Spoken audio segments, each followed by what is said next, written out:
¿Qué tal? Sean bienvenidos nuevamente a Con S de Cine, de podcast donde nos dedicamos a investigar y a recopilar información sobre diferentes movimientos, fenómenos y artistas de la historia del cine y pues finalmente compartírselos a nuestras escuchas, ¿no? En esta ocasión y como va a estar siendo en las siguientes sesiones, contamos aquí con Gerardo Lizárraga. ¿Qué onda? Está ¿Qué onda? Nelly Ontiveros Hola, yo soy Meli. ¿Cómo están? y nuestro querido amigo Manuel Prieto. ¿Qué tal, bandita? Un saludo. Y bueno, pues ahora ya que nos presentamos, voy introduciendo. En esta ocasión hablaremos sobre un pequeño grupo de cineastas que tuvimos en nuestro país, en México, que pues hicieron un poquito ruido, pero creo que es interesante ver qué más, qué ofrecieron y analizarlos un poco. Hablo del grupo Nuevo Cine. Entonces, pues bueno, me gustaría que empezáramos con Jerry. No sé tú qué investigaste.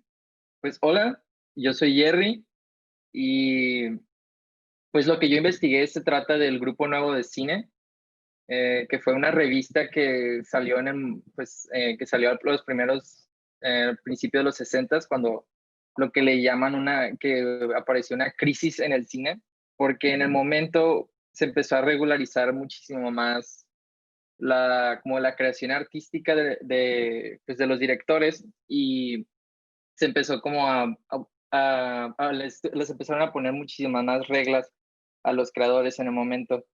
Y gracias a esto, pues el cine empezó a hacer como, el cine en general empezó a hacer películas, pues, digamos, muy malas.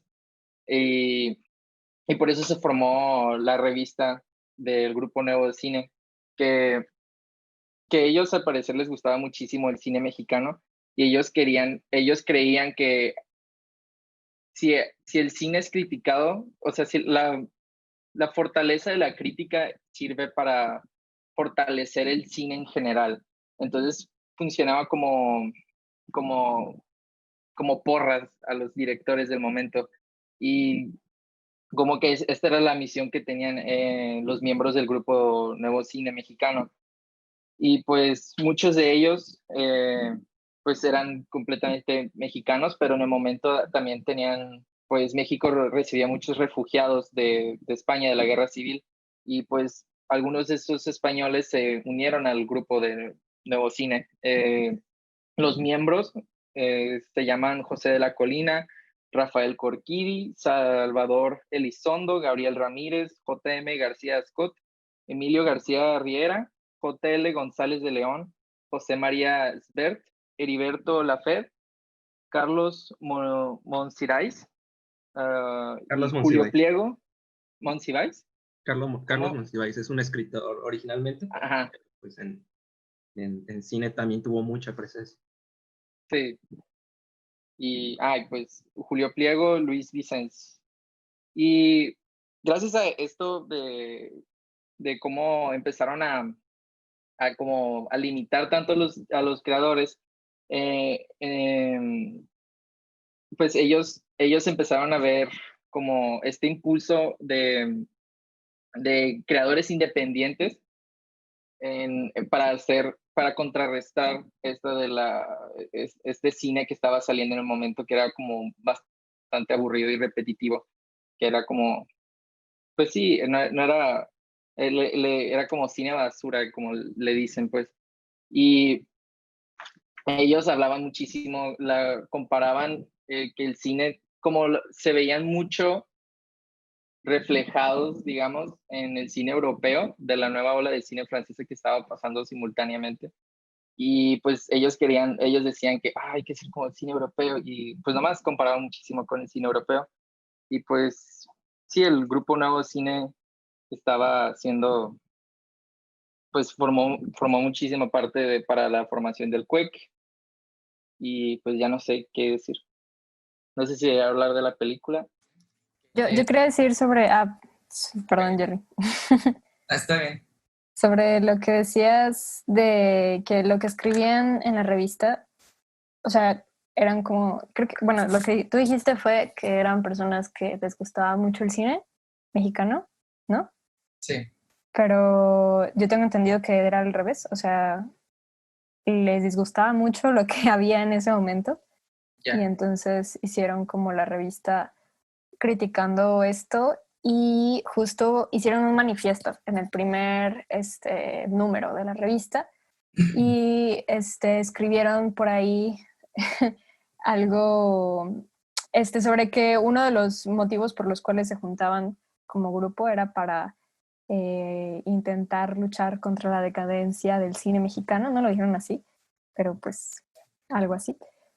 Y creo que, pues sí, o sea, yo para investigar vi un documental que se llama, creo, justo documental sobre el, sobre el grupo Nuevo Cine. Y pues nada, también había algunos integrantes del grupo que mencionaban que el cine de ese momento no les gustaba y justo lo que intentaban hacer era como hacer cine mejor. Eh, pero sí, no sé si debería como yo contar de lo que sé o si mejor Jerry primero que hable de la película y luego regresamos a mí. No, pues habla, porque ahorita pues yo siento que estamos ahorita hablando del contexto, pues. Ah, va. Pues, ¿qué más? Pues sí, justo esto, como algunos no eran necesariamente cineastas, sino que siguieron justo el modelo de André Bazin o André Bazin, André Bazin, como le quieran decir, que fue un cineasta francés, que probablemente conocemos, de la nueva ola, que tenía un grupo, tenía una revista, ¿no lo mencionaste tú, sí, Jerry? No, continúa. Que se llamaba Cahiers du Cinéma o Cuadernos del Cine. Y entonces, pues el Grupo Nuevo Cine hizo lo mismo. Empezaron con esta revista, con poco presupuesto, sin muchos apoyos, como a duras penas, y la sacaron y después, como de sacar varios números, fue que empezaron a hacer cine, tengo entendido. De hecho, pues como dice Jerry, o sea, gracias a los esfuerzos del Grupo Nuevo Cine, como que se empezó a ver que el cine mexicano pues sí podía hacer algo distinto y entonces empezaron a hacer concursos de cine experimental, donde varias personas, varios señores empezaron a sacar diferentes películas. Y pues no sé, um, del documental que yo vi, pues justo hablan mucho de esto, que como les digo, que querían superar el deprimente estado del cine mexicano de ese momento. Mm, hablan como de que experimentaban un poco con lo que grababan. Sí, me parece que hablan mucho, digo, en el documental salen tanto integrantes del grupo, del ex grupo, como personas que tuvieron contacto con ellos. Y sí, me parece que hablan como alabando un poco al cine europeo. Y justo acabamos de ver una película antes de empezar a grabar esta cápsula, que se llama En el balcón vacío. Y pues la historia transcurre en España, durante o después de la Guerra Civil. No sé, compañeros. Pero uno del documental, y estoy de acuerdo ahora que ya la vi, decía como, no sé si esto se puede considerar cine mexicano considerando que la historia no transcurre en México. Y digo, a mí me falta ver otra película, Jerry sí vio otra, pero en esta en específico, es curioso, como que sí noto cosas que yo diría como que sí me parece mexicana, pero a la vez pues tiene muchos elementos que sí me recuerdan a lo europeo, a pesar de que también siento que me falta mucho por ver ahí. No sé cómo estuvo la otra película que viste, Jerry. Sí, es lo que iba a decir, que se me hace muy interesante que hayas dicho eso, pues, lo de, siento que digo demasiado, pues, pero, que dijiste que no sé si se debería considerar cine mexicano algo que no transcurre en México, y es lo que lo relaciono de que con el cine de Guillermo del Toro, como el laberinto del fauno y cosas así, de que la gente nomás, o sea, porque es director mexicano, pero todo pasa en España, de todas maneras la consideran como, entra en el cine mexicano. Y yo creo, o sea, yo creo que pasó lo mismo con Buñuel, cuando llegó acá por refugiado y hizo sus películas. Pero la película que yo vi se llama En este pueblo no hay ladrones, que es una película basada en un cuento de García Márquez, que pues la verdad es una historia bastante simple y o sea, nomás va directo al grano. Pasa que rápido pues nomás como un jovencillo ahí que está en un bar que se pierde gana una apuesta de 20 pesos y no se la quieren pagar. Entonces su manera de venganza al bar se roba las bolas de billar y eso es todo lo que, o sea, eso es toda la trama de la película en sí. Y lo que me se hace muy interesante es que aunque la historia en sí gira alrededor del personaje principal que se llama Damaso, siento que el foco de atención debe irse más al personaje de su esposa, porque la historia se trata de cómo este Damaso y su esposa nomás están en una semicasa, o sea, no tienen paredes más que nomás para su cuarto.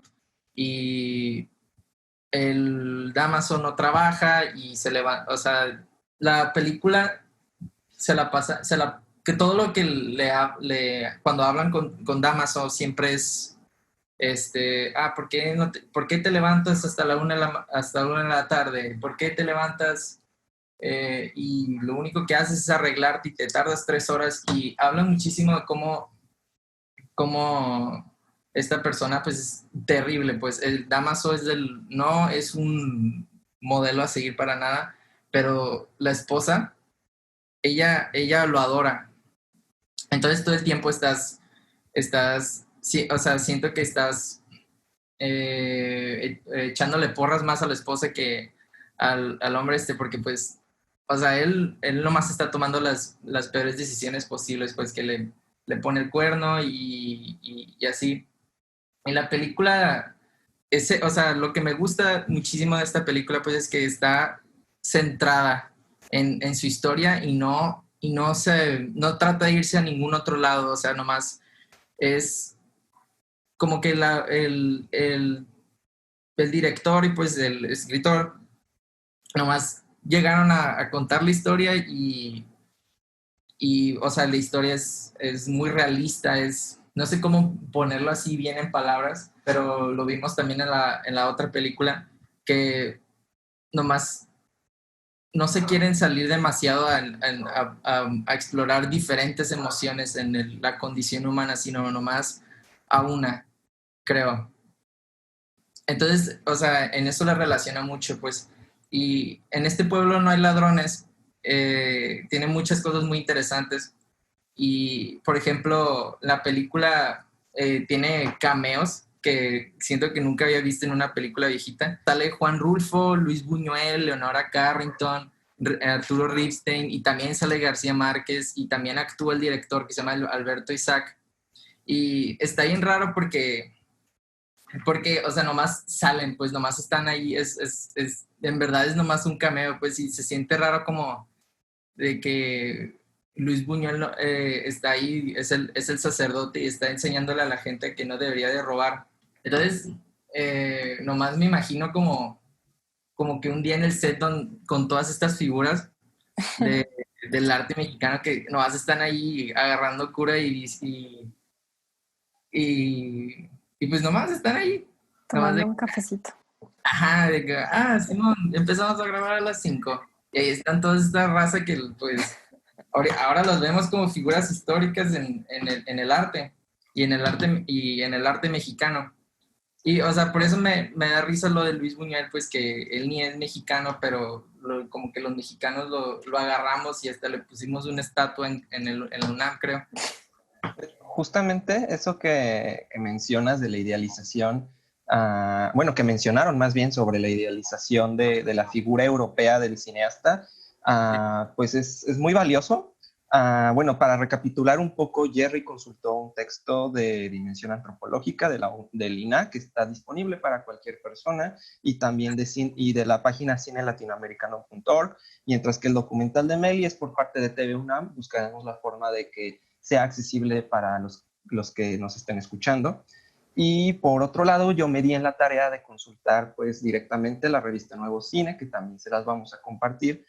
Y pues como mencionó Meli, directamente tiene un manifiesto que muy puntualmente habla de esta intención de renovar y superar las convenciones que hay en el cine mexicano, pero que sí se vuelve muy cuestionable porque se presentan como unos cinéfilos que quieren salvar el cine mexicano, pero lo quieren rescatar quitándole muchos elementos de su identidad y incluso en su equipo, en los mismos cineastas que tal vez son un poco ajenos al contexto mexicano por sí mismo, hablan de cineastas y de personas que ya mencionamos. Buñuel lo tienen, justamente a Salvador Elizondo le dedica todo un artículo donde habla de que Buñuel es la cúspide de la historia del cine mexicano y que es como el punto de cambio de un constante erotismo moral y una sexualidad muy reprimida en la cinematografía nacional, que me parece sí acertado, ¿no? Veníamos del cine de oro mexicano,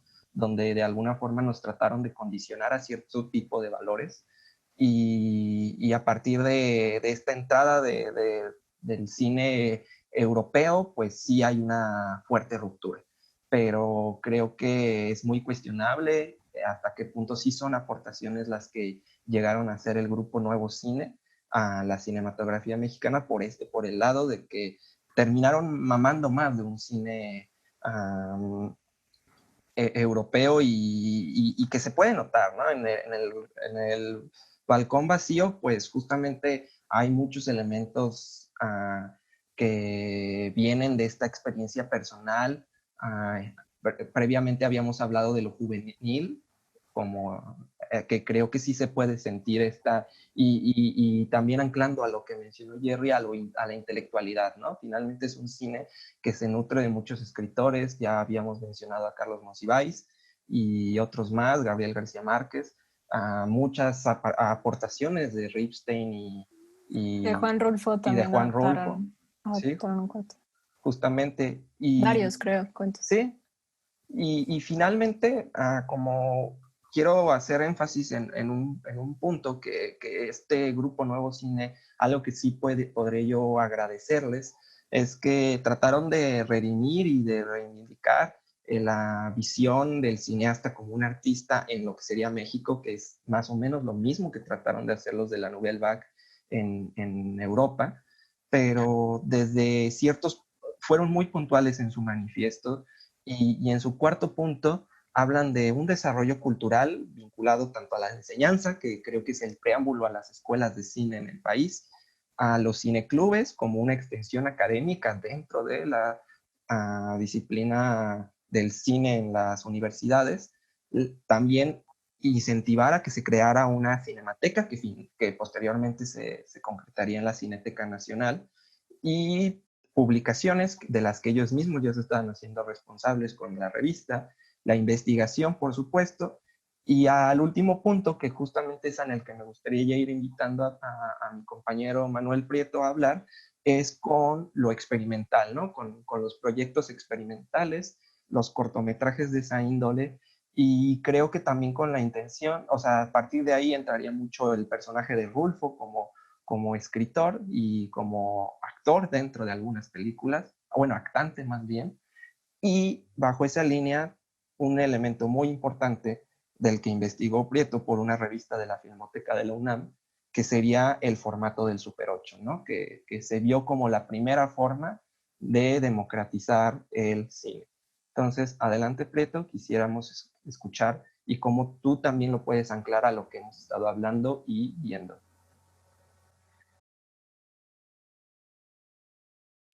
Claro, pues muchísimas gracias por esa introducción. Yo soy Prieto. Hablando sobre, bueno, yo para anclar lo que ya se ha ido mencionando aquí, me gustaría hablar precisamente de estos exiliados españoles que tienen asilo aquí en México y precisamente mm, una vez lo platicaba con un amigo que el gobierno de México, una de las mejores decisiones que pudo haber tomado fue precisamente darle asilo a estas personas que ciertamente por el contexto cultural donde ellos vivieron, donde ellos se desarrollaron, pues las historias que ellos habrían de narrar, que ellos habrían de contar, pues obviamente habría de venir quizá de sus tierras y a veces lo sintamos, lo podremos llegar a sentir pues, ajeno a lo que es nuestra cultura, pero realmente pues fueron producciones que se llevaron aquí en México y al estar cerca de nuestro público se genera esta reivindicación del cine precisamente después de lo que es el cine de oro y vemos cierta decadencia ya después de este cine de oro mexicano, llegan esta serie de cineastas y de críticos inspirados por lo que es el neorrealismo italiano y la nueva ola francesa, donde tenían la visión de hacer un cine donde el arte predominara sobre lo que era el entretenimiento. Y Meli ya también lo llegó a mencionar, que era la realización de ciertos concursos. Y, por ejemplo, uno de los que me gustaría mencionar aquí para dar pie a lo que es el cine Super 8 en México, es el concurso que se da en 1965 sobre el primer concurso de cine experimental, donde me parece que llegó a participar Rubén Gámez, y de aquí salieron como dos grandes inspiraciones para estos superocheros, que así era como se les denominaba en esta revista, que era precisamente Rubén Gámez y Juan José Gurrola. Entonces, realmente los vestigios de lo que fue el grupo Nuevo Cine para los realizadores mexicanos y con la llegada del cine Super 8 aquí a México en 1965 por parte de Kodak, y que básicamente era como un pimpear, ¿no? a este formato que ya habíamos visto, el formato 8 milímetros en 1932, también de la mano de Kodak, y lo que se ponía, digamos, ciertas limitaciones a la hora de realizar, o sea, el acceso en cuestión monetaria pues era bastante agradable para, digamos, para la clase media y la clase alta. Aunque también en lo que se llega a hablar de la revista es que a veces los de la clase media la tenían difícil, que incluso en algunas entrevistas que se llegaron a hacer con estos realizadores, llegaron a decir que llegaron a robar rollos. O sea, un punto bastante interesante. Pero lo que destaca aquí son estas ciertas limitaciones que lo que realmente generan es un puente para la creatividad. En decir, bueno, a mí qué me falta, o yo no puedo realizar esto como yo quisiera, o no tengo los medios, o no tengo una super mega producción, pero tengo este material, ¿no? Que esencialmente por los accesos que se daban a estas cámaras de Super 8 que me parece iban desde los 1,500 a los 7,000 pesos de aquellos ayeres, eh, y que generalmente se usaban para producciones caseras, de grabar bodas, grabar eventitos.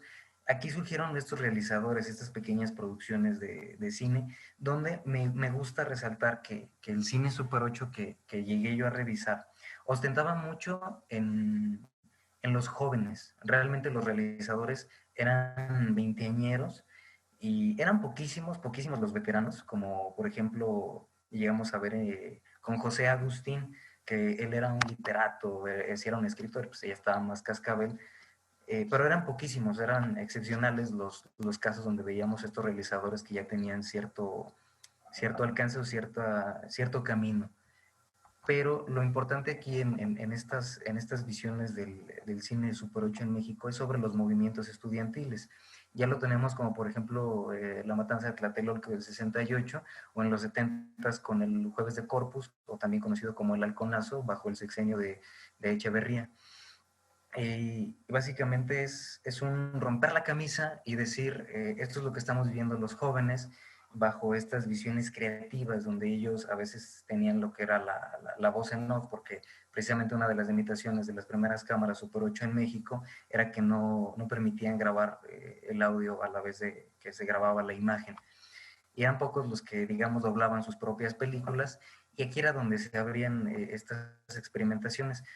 Una de los cortometrajes de los que yo me agarré y que se me hace genial para revisarlo y se los comparto, es precisamente Luz Externa de José Agustín, que él en esta básicamente plantea de una manera muy graciosa lo que son las drogas. O sea, usa los elementos de las drogas y como de un lenguaje muy de barrio, pero también como muy poético hasta cierto punto. Es una mezcla muy extraña. Yo diría que este cortometraje de 30 minutitos es súper psicodélico, donde se hablan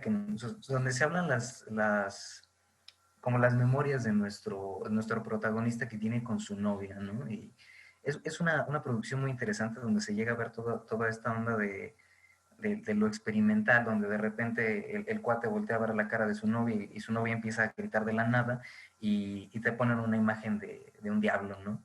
Y luego minutos después, donde la chica empieza a relatar que lo que vuelve a ver, pero ve la cara de Cristo y cómo ella se vuelve súper religiosa y luego manda a volar a este cuate porque es súper drogadicto. Entonces, son producciones que son muy curiosas su forma de ser grabadas, y la narración también es bastante enriquecedora. Otra de las producciones, por ejemplo, fue la de El Fin, de Sergio García Michel, donde les digo, las imágenes aquí son súper psicodélicas, son muy, muy extrañas y son muy raras, pero básicamente nos hablaban de cómo se dividía la sociedad de manera drástica en dos grupos, que eran como parejas de chicas que pintaban paisajes al óleo, y jóvenes que eran medio acá, agarrándose pues de aquellas ondas, ¿no? Pero de repente como que eran reemplazados por nuevas mm, nuevas imágenes de diferentes jóvenes, donde me gusta que hay una mención, por ejemplo, se los voy a leer de una de las partes del cortometraje, que me gusta mucho, donde habla de cómo se reemplazan por estos otros jóvenes. Dice: por otra parte, hay los grupos motos e intelectualoides que pronto sustituyen la verde por la Coca-Cola, la mezclilla por el Casimir y la guitarra por un coche, en cuyo radio escuchan Adoro del maestro Manzanero mientras circulan por la zona rosa y se encaminan al fin. Realmente aquí se sintetiza mucho lo que es la trama del cortometraje, pero cuando tú lo estás viendo ya en pantalla, aquí es donde sale a relucir toda la imaginación y la creatividad de estos realizadores, que justamente siento que es la importancia del cine Super 8 en México, que se toma como vestigio de lo que fue realizado por el grupo Nuevo Cine. Yo lo veo como gran inspiración. Precisamente muchos de estos realizadores tomaban de inspiración a Rubén Gámez, como ya se los mencionaba, y a Juan José Gurrola, que ellos hacían esencialmente un cine bastante experimental. Y por ahí creo que es lo que podría comentarles. No sé si tengan algo más. Pues tal vez ya para empezar a concluir como equipo, pues creo que aquí estamos viendo como uno de los resultados directos que tuvo el fenómeno del Grupo Nuevo Cine dentro del país. Yo diría que fue un proyecto que tuvo muchas buenas intenciones de acercar la cinematografía y nociones del cine más abiertas, más allá de lo que podría ser el cine de oro mexicano o el cine que llegaba de Estados Unidos, a partir de estas intenciones de acercarnos a Ingmar Bergman, a Dreyer, a Antonioni, incluso a Charles Chaplin, ¿no? Lo mencionan en su manifiesto. Y creo que es a partir de esto o sea, es justamente el movimiento superochero el resultado más directo que tuvo de que se democratizara el cine, ¿no? Y que hubiera una conciencia donde sí se buscara representar el cine desde un nuevo mexicano, ¿no? No el mexicano de botas y charros y pistolas, sino este mexicano que tal vez es demasiado chilango, pero que finalmente construyó mucho de nuestra identidad a través del cine, que ya se vería luego con otros cineastas más contemporáneos. Pero bueno, finalmente no sabríamos decir si el Grupo Nuevo Cine se acerca a lo que es un cine mexicano realmente, pero hay que recuperarlos como un preámbulo a que después llega desde lo académico podría llegar esa noción de la mexicanidad. No sé si alguno de ustedes quisiera aportar algo más en relación a eso. Yo en cuanto a lo que vi en el documental me parece curioso porque no encontré el manifiesto como tal, no sé si tú lo tengas, Checo, pero por ahí decía algo sobre que no querían que se quedara solo el cine en la Ciudad de México, en el DF, como se llamara en ese momento, que pues no lo sé, o sea, realmente no sé qué tanto eso lo hayan seguido, pero sí tienes razón, o sea, a mí me faltará checar más películas que solo la que acabamos de ver, pero creo que sí se nota, como digo, en la manera en la que hablaban en el docu o en esta película, como, e incluso en la mera intención de querer hacer un cine mejor, como un poco esta pretensión, o incluso arrogancia y el seguimiento de las cosas europeas, pero en fin, yo lo que quería decir es que no me sorprende en absoluto, más bien lo que me sorprendería sería lo contrario, es decir, no me sorprende que no haya mujeres en el grupo de Nuevo Cine, me habría sorprendido que sí, pero digo, es algo a lo que ya estoy acostumbrada, yo incluso como, digo, yo les comento que yo no considero que conozca la mitad de lo que mis compañeros aquí saben de historia del cine, pero igual son pocas las mujeres cineastas que, que conozco y que estoy en camino de conocer. Pero me parece interesante cómo toman a la nueva ola francesa como, ¿cómo decirlo? Como esta base para generar al grupo. Y digo, en la nueva ola, de todos modos, creo que solo Agnes, ¿verdad? Era la que hacía cine, la directora que hacía cine, pues, mujer, pues. Pero de todos modos, o sea, chequé una de las películas más icónicas de Agnes, que es creo de 5 a 7, es de 1961, y la película que tanto hemos mencionado ahorita, que es en el balcón vacío, desde el 60. Entonces es como contemporáneo más o menos, o sea, es al mismo tiempo más o menos. Y digo, yo siempre he sabido o entendido que de todos modos en nuestro país estamos un poco atrasades en cuestión de feminismo. Entonces, como digo, no me sorprende saber que no hay mujeres. Pero sería interesante que en algún momento de la vida exista un movimiento mexicano donde sí puedan haber como pues cineastas reconocidas, ¿no? Porque digo, incluso sé que las hay actualmente, pero no es como que, quién sabe cómo sea después si llamemos al cine actual como algún tipo de movimiento o característica en específico. Pero en fin, yo encuentro que sí, o sea, por lo que dicen, gracias a los impulsos del nuevo cine, pues se abrió una cineteca, como ya nos mencionó Checo, la Filmoteca también, y posteriormente el CUEC. Supongo que no necesariamente por todo lo que hizo el nuevo cine, sino como por ahí fueron sucediendo las cosas lentamente.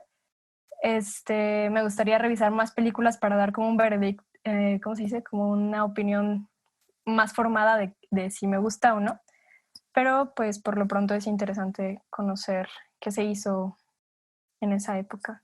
Y también me gustaría checar las películas que hicieron antes, ¿no? Como todas estas que dicen ellos que no estaban chidas, que era decadente. Me gustaría saber cómo era exactamente ese cine decadente antes del grupo Nuevo Cine. No sé qué opinan Jerry y Prieto, no sé, amigos. Yo no he hablado.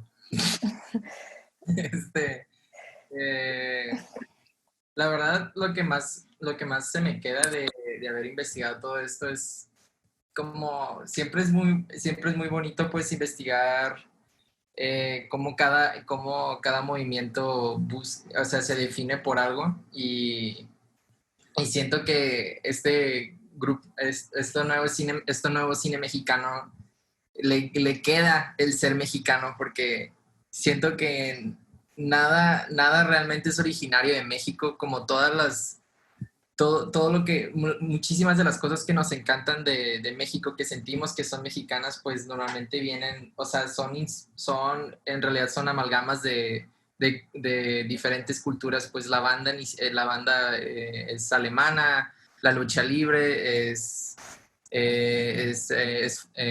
o sea, viene de Francia, la que conocemos. Entonces, siento que el que se inspiren tanto en el cine francés, en la nueva ola, habla mucho de cómo, como mexicanos, siempre estamos como tratando de ver cómo fusionamos lo que vemos de otros países y lo convertimos mexicano, pues como historias de bajo presupuesto y de personajes centrados y realistas lo adaptamos a los mexicanos, pues. Como la película que vi de En este pueblo no hay ladrones, pues. Este tipo de historia, esta historia, o sea, solo se siente muy mexicana, pues pasa en un pueblito mexicano y el contexto y el ambiente es muy mexicano. Entonces pues nomás me gusta mucho ver pues esto, pues que al menos se sienta como una inspiración para mí, esto, de, ajá. Yo creo que ya. ¿Y tú, Prieto? Pues yo realmente, fíjate, no tendría como nada más que agregar. Creo que los muchachos, los compañeros, toda la bandita aquí creo que lo ha expresado muy bien. Me quedo con el interés de lo que comentaba Meli acerca del cine, de un cine más por realizadoras femeninas, ¿no? Por mujeres que realmente yo tampoco conozco mucho.